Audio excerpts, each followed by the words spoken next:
Radhe Krishna channel में आप सबका स्वागत है। कुछ बहनें हमारी बोली हैं कि आप सोमवती व्रत कथा डालिए, तो मैं सोमवती व्रत पूजा तो विधि बता दी हूँ और पूजा उस दिन हो सकेगा तो मैं वीडियो बना करके डालूँगी। सोमवती अमावस्या 30 मई को है, तो मैं व्रत कथा डालने जा रही हूँ जो इस प्रकार है। जिसके पास किताबें नहीं हैं, उपलब्ध नहीं हैं गांव में या जिस बहनों के पास, तो ये वीडियो चला करके और आप व्रत कथा आराम से सुन सकते हैं। उतना ही पुण्य फल की प्राप्ति होगी जो अपने पढ़ेंगे। तो जय श्री कृष्णा।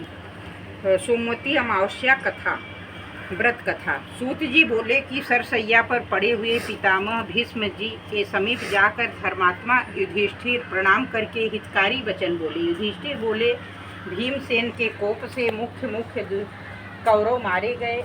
अन्य सब राजाओं को युद्ध में अर्जुन ने मार डाला। दुर्योधन की बुरी सलाह से हमारे कुल का नाश हो गया। बालक वृद्ध दुखी मनुष्यों को छोड़कर कोई राजा रह ही नहीं गया। भारत वंश में केवल हम 5 भाई शेष हैं। अब एक छत्र राज्य है, किंतु मुझे अच्छा नहीं लगता। अपना जीवन भी मुझे अच्छा नहीं लगता, भोग भी कुछ प्रीति नहीं। वंश का नाश देखकर मेरे हृदय में दिन रात संताप रहता है। उत्तरा के गर्भ का बालक भी अश्वत्थामा के अस्त्र से जल गया। इस कारण इस पिंड विच्छेद को देखकर मुझे दुगना दुख हो रहा है। हे पितामह, आप बताइए कि मैं क्या करूं और कहाँ जाऊं जिससे शीघ्र ही जीवनी संतति प्राप्त हो। भीष्म जी बोले, हे राजन सुनो, मैं तुम्हें व्रत में एक उत्तम व्रत बतलाता हूँ जिसको करने मात्र से चिरंजीवी संतान प्राप्त होती है। हे अर्जुन, जब सोमवती अमावस्या आए, कथा अच्छे से जाना चाहिए। जब सोमवती अमावस्या हो उस दिन पीपल के समीप जाकर जनार्दन का पूजा करें। पीपल के वृक्ष के नीचे आकर के विष्णु भगवान का विधिवत पूजा करना चाहिए। सोमवती अमावस्या के दिन पीपल के वृक्ष के नीचे अवश्य आएँ और 108 परिक्रमा करना चाहिए। भीष्म ने युधिष्ठिर से बताया है। तो कथा में इसी प्रकार है कि 108 में से एक वस्तु लेकर प्रदक्षिणा पूरी करके अलग रखा जाए। इस प्रकार 108 प्रदक्षिणा में अपनी शक्ति अनुसार 108 वस्तुएं देकर व्रत समाप्त करें। हे राजन, यह व्रतराज सोमवती अमावस्या का व्रत विष्णु भगवान को प्रीतिकर होने से शुभ फल देने वाला है। हे प्राज्ञ, तुम उत्तरा से इस व्रत को कराओ। उत्तरा के गर्भ में जीवित हो जाएगा बालक और तीनों लोकों में विख्यात गुणवान पुत्र होगा। यह वचन सुनकर युधिष्ठिर पुनः बोले, उस व्रतराज को विस्तार के साथ कहिए, हे विभो, इस व्रत को मृत्यु लोक में प्रथम किसने प्रकाशित किया और फिर इसको किसने किया। भीष्म जी बोले कि सर्वविख्यात कांची नाम की महापुरी है, जो चांदी के पर्वत जैसे ऊंचे ऊंचे और बड़े बड़े विशाल महलों से सुशोभित है और नगर के नर नारी भी सुंदर वेश से सुशोभित रहते हैं। क्षत्रिय वैश्य शूद्र अपने अपने कर्मों में लगे रहते हैं।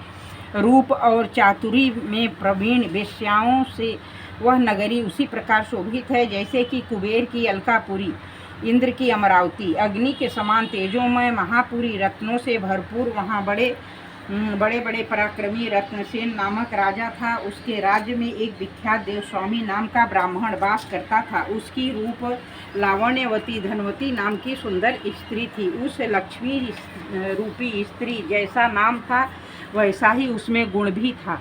उसके 7 गुणवान पुत्र थे। राजन, उसके एक गुणवती एक नाम की सुंदर कन्या भी थी। 7 पुत्र अपनी अपनी स्त्रियों के साथ सुखपूर्वक विहार करते थे, किंतु कन्या अपनी तुल्य पति की चाहत में कुंवारी ही रही। इसी बीच में कोई ब्राह्मण भिक्षा लेने के लिए उपस्थित हुआ। वो ब्राह्मण अपने तेज से अग्नि के समान देदीप्यमान था। उसने द्वार पर आकर आशीर्वाद दिया। देवस्वामी की 7 पुत्र वधू उठ खड़ी हुई और प्रत्येक अलग अलग ब्राह्मण को भिक्षा दी। उसने सबको सौभाग्यवती रहने का सुहाग का आशीर्वाद दिया। पीछे माता ने गुणवती को भी भिक्षा देने के लिए भेजा। उस कन्या ने ब्राह्मण के चरणों को अभिवादन करके भिक्षा दी।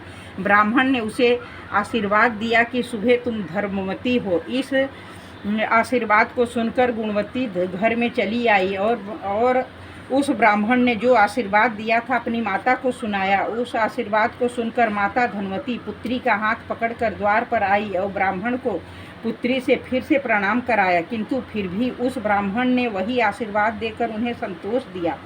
आशीर्वाद सुनकर धनवती फिर चिंतित होकर बोली, हे भगवान, आप प्रसन्न होकर मेरी बात सुनिए। मेरी बहुओं को तो आपने अच्छा अच्छा आशीर्वाद दिया, अचल सुहाग पुत्र सुख सौभाग्य देने वाले आशीर्वाद दिए, लेकिन मेरी बेटी को ऐसा आशीर्वाद क्यों दे रहे हो, उसके विपरीत। तो ब्राह्मण बोले, हे विप्र से आशीर्वाद के प्रयोग करने का कारण यथार्थ रूप से कहिए। ब्राह्मण बोला, हे धनवती, तू धन्य है, तेरा उत्तम चरित्र भूमंडल में प्रसिद्ध है। मैंने तेरी पुत्री को यथा योग्य ही आशीर्वाद दिया है। यह विवाह के समय सप्तपदी के मध्य ही विधवा हो जाएगी, इसीलिए हे शुभे, इसे धर्माचरण ही करना चाहिए। इसी कारण मैंने इसे आशीर्वाद यही दिया। तू धर्मवती हो। यह बात सुनकर धनवती चिंता से व्याकुल हो गई और बारंबार प्रणाम करके दीन वचन बोली। धनवती ने कहा, हे विप्रेंद्र, यदि आप इसका कोई उपाय जानते हो तो शीघ्र कहिए। ब्राह्मण बोला कि हे सुमुखी, यदि तेरे घर सोमा आ जाए, उसके पूजन मात्र से ही इसका वैधव्य मिट सकता है। धनवती बोली कि आपकी बताई हुई वह सोमा कौन है, क्या जाति है और कहाँ रहती है, जिसके आगमन मात्र से वैधव्य का नाश हो जाएगा। हे महाभाग, उसे आप कहिए, मैं समय बढ़ाना नहीं चाहती। ब्राह्मण बोला कि सोमा जात की धोबिन है, उसका निवास स्थान सिंघल द्वीप में है। यदि वह तेरे घर आ जाए तो विधवा का नाश हो जाएगा। ऐसा कहकर वह ब्राह्मण दूसरे स्थान को भिक्षा लेने के लिए चला गया। तब धनवती अपने पुत्रों से बोली, हे पुत्र, तुम्हारी सुंदर गुणवती बहन के भाग्य में वैधव्य है, किंतु सोमा के आने मात्र से इसका वैधव्य मिट जाएगा। अस्तु, जिस पुत्र में पिता की भक्ति और माता का वचन का गौरव हो, वह अपनी बहन को साथ लेकर जाए और सोमा को शीघ्र लेके आवे। पुत्र बोले, हे माता, आप लोग को विदित है कि तुम्हारा मन पुत्री के स्नेह में बहुत आसक्त हो गया है। इसी कारण पुत्रों को तो दूसरे दुर्गम देश में भेज रही हो, जिसके बीच में 400 कोस के विस्तार दुस्तर समुद्र है। हम में से वहाँ जाने की शक्ति नहीं है, हम वहाँ जाकर दुख नहीं सह सकते। तब देव स्वामी बोले कि यद्यपि मेरे 7 पुत्र हैं, तब भी मैं पुत्रहीन हूँ। मैं स्वयं सिंघल द्वीप जाऊँगा और पुत्री के विधवा का नाश करने वाली उस सोमा को लाऊंगा। इस प्रकार देव स्वामी क्रोधित होकर कह ही रहे थे कि छोटे पुत्र शिव स्वामी प्रतिज्ञा पूर्वक कहा, हे तात, आप क्रोध के वशीभूत होकर ऐसा न कहो। मेरे सिवा कौन सिंघल द्वीप जाने की में समर्थ है। मैं बहन को लेकर सिंघल द्वीप जाऊंगा। ऐसा करके वो सहसा उठ खड़ा हुआ, प्रणाम करके बहन को साथ ले आनंद पूर्वक सिंघल द्वीप को चला गया।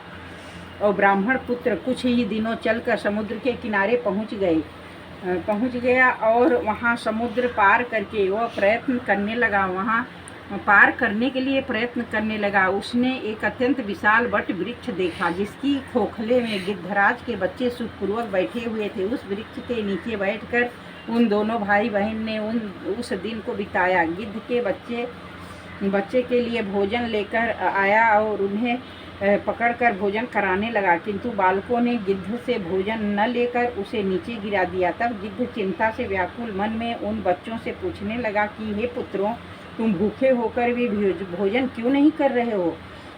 मैं तुम्हारे योग्य कोमल मांस लाया हूँ। बालक बोले कि हे तात, इस वृक्ष के नीचे 2 मनुष्य बैठे हुए हैं, उनके स्वीकार किए बिना कैसे भोजन कर लें? ऐसा सुनकर वो गिद्ध दयाद्र हो उनके समीप आकर बोला, हे ब्राह्मण, आप दोनों का जो कार्य हो सो मुझ पर प्रकट करो। हे विप्र, मैं उसे सब प्रकार से करूँगा, किंतु आप भोजन करो। ब्राह्मण बोला कि सिंघल द्वीप जाने के लिए समुद्र पार होना चाहते हैं। अपनी बहन का वैधव्य नाश करने वाले सोमा को लाने की मेरी इच्छा है। गिद्ध बोला कि मैं प्रातःकाल ही तुम्हें समुद्र पार उतार दूंगा, सिंघल द्वीप में सोमा का घर भी दिखला दूंगा। इसके पश्चात रात्रि व्यतीत होने पर सूर्यदेव उदय होते गिद्धराज शीघ्र ही उन दोनों को समुद्र पार उतार दिए। सिंघल द्वीप में आकर सोमा के घर में समीप ठहर गए। इसके पश्चात वे दोनों प्रातःकाल सोमा के घर को चौक को साफ करके उसे प्रत्येक दिन लीप कर सुंदर बना देते थे। इस प्रकार करते करते वहाँ पूरे 1 वर्ष बीत गया। एक दिन सोमा ने अपने बहुओं से पूछा, कौन झाड़ू और लीपा करता है? तो उन सभी ने एक साथ कहा, हम नहीं करते हैं। इसके पश्चात किसी दिन धोबिन रात्रि को छिपकर बैठ गई और उसने देखा कि ब्राह्मण कन्या घर के आंगन में झाड़ू लगा रही है और भाई उसका लीप रहा है। सोमा ने उन दोनों के पास पूछा, तुम कौन हो, मुझसे कहो। उसने सोमा से कहा, हम ब्राह्मण की संतान हैं। सोमा बोली, मेरे घर में ब्राह्मण बुहारी लगाते हैं, इससे तो मैं जल गई, नष्ट हो गई। इसमें कोई संदेह नहीं कि पाप से मेरी जाने कौन कौन सी दुर्दशाएं होंगी। हे द्विज, हम तो हर प्रकार के पाप जाति धोबिन विख्यात हैं, फिर तुम ब्राह्मण होकर यह विपरीत कर्म करने की इच्छा क्यों करते हो? शिव स्वामी ने कहा, यह मेरी गुणवती बहन है, इसके सप्तपदी के बीच में विधवा योग पड़ा है और तुम्हारे समीप रहने मात्र से वैधव्य योग का नाश हो सकता है। इसी कारण हे बहन, मैं बहन सहित दास कर्म करता हूँ। सोमा ने कहा, अब आगे से ऐसा न करना, मैं तुम्हारी आज्ञा से ही चली चलूँगी। ऐसा कहकर सोमा घर में आकर बहुओं से कहने लगी, मैं इनके साथ जाती हूँ। यदि देश में मेरा व्यक्ति मर जाए तो तुम लोग उसे जलाना नहीं, रक्षा करना, किसी के कहने से कभी जलाने न देना। यह आज्ञा पुत्र वधुओं के स्वीकार कर लेने पर सोमा समुद्र के किनारे आई और क्षण मात्र से में दोनों भाई बहनों को पार उतार दिया। स्वयं भी आकाश मार्ग से उस महासमुद्र के पार हो गई। उसके प्रभाव से निमेष मात्र से ही कोई कांचीपुरी आ गए। सोमा को देखकर धनवती बहुत प्रसन्न हो गई और उनकी पूजा की। फिर इसी बीच शिव स्वामी देशांतर से अपनी बहन के लिए योग्य वर लाने हेतु उज्जैनी पहुंचा और वहां से पंडित देव शर्मा के पुत्र रुद्र शर्मा ब्राह्मण वर को ले आया। उसकी बहन के समान ही गुणवान था। पश्चात धोबिन सोमा उसका विवाह करा दिया। देव स्वामी ने शुभ नक्षत्र में अपनी कन्या गुणवती को गुणी रुद्र शर्मा के लिए दे दिया। फिर विवाह मंत्रों से हवन करवा दिया। इसके पश्चात सप्तपदी के बीच रुद्र शर्मा मर गया। उसे मृतक देखकर सब बांधव रोने लगे, किंतु सोमा शांत बैठी रही। सोमा ने वहां सब लोगों को बहुत अधिक रोते पीटते देखकर गुणवती को शीघ्र ही व्रत राज के प्रभाव से होने वाला मृत्यु विनाशक पुण्य विधि पूर्वक संकल्प करके दे दिया। तब रुद्र शर्मा उस व्रत राज के प्रभाव से जीवित हो गया। सोए हुए भांति सहसा उठकर बैठ गया।